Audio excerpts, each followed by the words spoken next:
नमस्कार दोस्तों। ITI first year के लिए जो इम्प्लीमेबिलिटी स्किल एमसीक्यू सीरीज चला रहे हैं उसमें आज का वीडियो नंबर 4 है। पीछे 3 वीडियो कंप्लीट हो चुका है जिसका प्लेलिस्ट भी बन गया है, जाकर चैनल पर विजिट कर लीजिए। तो आइए ये चौथे वीडियो के पहले क्वेश्चन की तरफ चलते हैं। पहला क्वेश्चन ये सभी ट्रेडों के लिए होता है।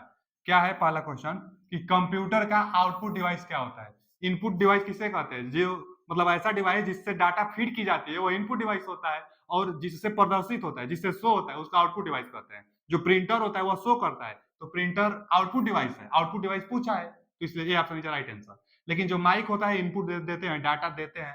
फिर ये जो माउस होता है इसको भी क्लिक करके डाटा देते हैं। और फिर जो कीबोर्ड होता है इस पर भी हम लोग टाइपिंग करते हैं, मतलब डाटा देते हैं। तो इंटायर करते हैं ना इन तीनों से, इसलिए इनपुट और ये आउटपुट देता है आपको। तो ये ऑप्शन इज राइट आंसर। आते हैं अगले क्वेश्चन की तरफ। अगला क्वेश्चन क्या है कि कौन सा स्टोरेज डिवाइस नहीं है? तो जो प्रिंटर है यही स्टोरेज डिवाइस नहीं है। वीडियो टेप में वीडियो स्टोर होता है। फिर यूएसबी फ्लैश, जो फ्लैश ड्राइव होता है, और मेमोरी कार्ड होते हैं। ये सब में क्या होता है? डाटा स्टोर होता है, जो कि प्रिंटर में डाटा स्टोर नहीं करते। तो आउटपुट एक डिवाइस होता है, इसलिए A option is right answer.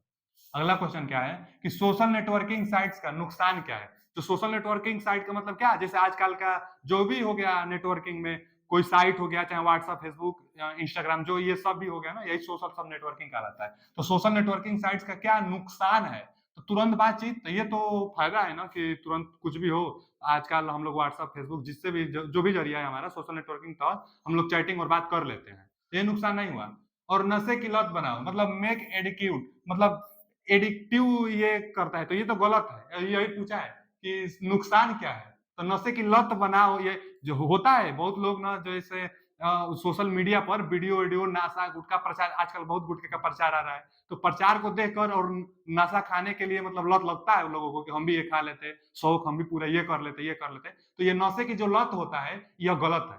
Social networking में यह गलत है। आगे सूचना तक पहुंच, तो ये सही है, इंफॉर्मेशन जो भी पहुंच। फिर व्यापार के लिए ऑनलाइन का जो भी मार्केटिंग मिलता है तो ये भी सही है। तो ये भी सही है, ये भी सही है, ये भी सही है। लेकिन इसका नुकसान है कि नशे की लत भी लग जाती है प्रचार को देखकर सोशल नेटवर्किंग से, तो वो गलत है। आगे निम्नलिखित में से कौन सा विकल्प किसी शब्द के पर्यायवाची को दर्शाता है? तो हम लोग क्या थिसोरस कहते हैं ना, जो कंप्यूटर में होता है वह पर्यायवाची शब्द को बताता है। और ये जो जो स्पेलिंग चेक, तो स्पेलिंग चेक करता है, पर्यायवाची बताता नहीं। हाइपर लिंक होता है तो यह पर्यायवाची कहाँ से बताएगा? फिर जो स्टाइलिश होता है, स्टाइल, यह पर्यायवाची बताएगा नहीं। इसलिए थिसोरस क्या होता है कि पर्यायवाची शब्द को बताता है। अगला क्वेश्चन कि आप एटीएम में 500 रुपए निकालते हैं और एटीएम मशीन 5000 रुपए देती है। निम्नलिखित में से नैतिक रूप से क्या सही होगा? आपको क्या करना चाहिए कि 500 निकालने का और 5000 एटीएम मशीन दे देती है? तो शिकायत दर्ज करेंगे कि पैसा ले लेंगे, कि एटीएम के नीचे पैसा गिरा देंगे, कि गरीबों में पैसा बांट देंगे? तो शिकायत दर्ज कर देंगे ना।